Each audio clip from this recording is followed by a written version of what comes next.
많은 분들이 참나물 하면 향이 좋다, 겉절이 맛있다 정도로 떠올리는데요. 사실 참나물은 영양 밀도, 활용 방법, 그리고 기능성 식품으로 확장될 가능성까지 꽤 흥미로운 식재료입니다. 오늘은 참나물의 건강 효과와 맛있게 먹는 방법, 주의사항, 그리고 건강기능식품이나 영양제로 확장될 수 있을지까지 한번 정리해 보겠습니다.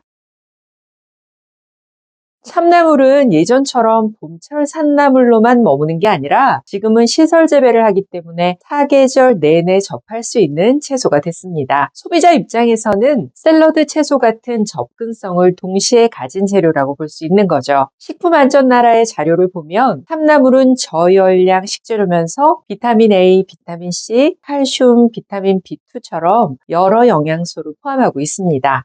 많이 먹어도 부담 없는 채소인데다가 미량 영양소가 제법 들어있는 편인 거죠. 참나물의 첫 번째 건강 포인트는 특정 질환을 치료한다기보다 식단의 영양 균형을 보완해 줄 수 있다는 겁니다. 비타민 A는 정상적인 시각 기능과 세포 분화에 필요하고, 비타민 C는 항산화 작용, 콜라겐 합성, 칼슘은 뼈 건강과 신경 근육 기능에 도움이 되거든요. 물론 참나물 하나만으로 건강이 확 좋아진다고 할 수는 없지만 채소 섭취가 부족한 식단에서 이런 미량 영양소를 채워주는 역할은 충분히 기대할 만합니다. 참나물의 특징 중 하나가 향이 강하다는 거잖아요. 이런 특징 때문에 돼지고기, 소고기의 누린내나 멸치국물 비린내를 줄이는데 향신료처럼 쓸 수 있습니다. 실제로 참나물에는 58종의 휘발성 성분이 확인되었고 무기질 성분도 많은 편이니까요. 단순한 나물 반찬이 아니라 한국형 허브처럼 활용할 수 있다는 뜻입니다. 음식에 향신료가 들어가게 되면 풍미가 올라가서 짠맛을 줄이는 데 도움이 되거든요. 이럴 때도 유용하게 활용할 수 있습니다. 참나물은 산나물 중에서도 베타카로틴 함량이 많은 식재료로 소개되고 있습니다. 베타카로틴은 몸에 들어가면 비타민 A로 전환되는 성분이거든요. 물론 베타카로틴이 풍부하다고 해서 바로 눈 건강에 좋다고 할 수는 없지만 항산화 작용을 올린다는 건 충분히 가능한 거죠. 실제로 우리나라 논문에서는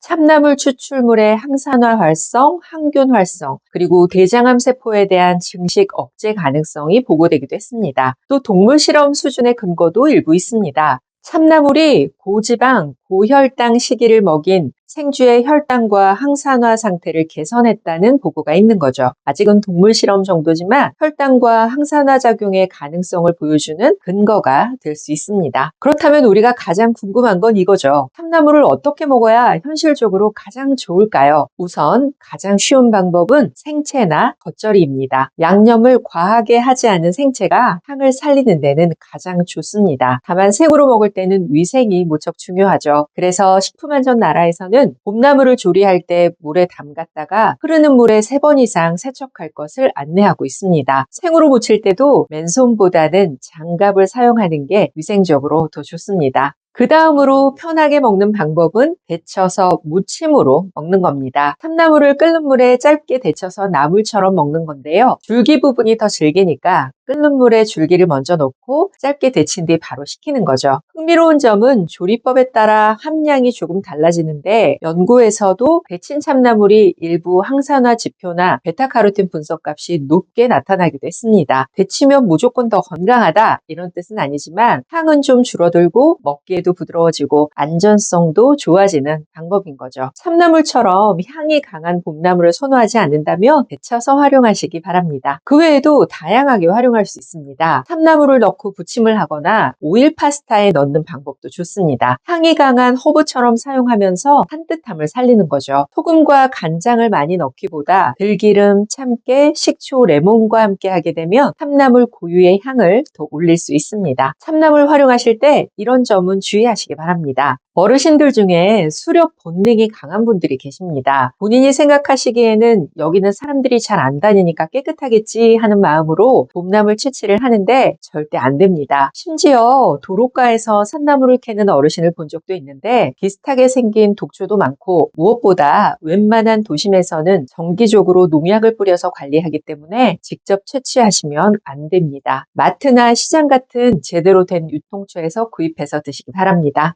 봄나물은 물에 담갔다가 흐르는 물에 여러 번 씻고 필요하면 데쳐서 먹는 게 기본이라는 걸 기억하시면 됩니다. 참나물은 미나리과 식물과 유사한 그룹에 속합니다. 그러니 향기가 강한 향신채에 민감하다면 주의가 필요하죠. 미나리, 샐러리, 향신채에 알레르기 경험이 있다면 처음엔 소량을 섭취해 보신 후 반응을 보는 게 좋습니다. 참나물이 건강기능식품이나 영양제로 확장될 수 있을까요? 지금 당장 검증이 된 건강기능식품 원료라고 보기는 어렵지만 연구 소재로서의 가능성은 충분합니다. 일반 식품으로의 확장이 가능하죠. 우선 특유의 향을 활용해서 참나물 분말, 참나물 페스토, 참나물 소스, 참나물 차처럼 향과 영양이 있는 식재료로 활용하는 방법입니다. 다른 하나는 기능성 원료 연구죠. 참나물 추출물이 갖고 있는 항산화, 항염 효과, 폴리페놀 성분을 활용해서 안정성과 인체 적용 시험 등이 축적되게 되면 미래 언젠가는 기능성 원료로 이어질 가능성도 있습니다. 정리해 볼까요? 참나물은 향이 좋은 봄나물로 끝날 만한 식재료는 아닙니다. 열량도 낮고 비타민 A, 비타민 C, 칼슘 등 미량 영양소를 공급할 수 있고 항산화나 항염 관련 가능성도 관찰되고 있으니까요. 잘 활용하셔서 건강 컨디션 유지하는 데 도움 받으시기 바랍니다. 건강정보, 건강식재료 소개해드리는 제철 한약사 김경순의 건강토크였습니다. 오늘도 평안하세요.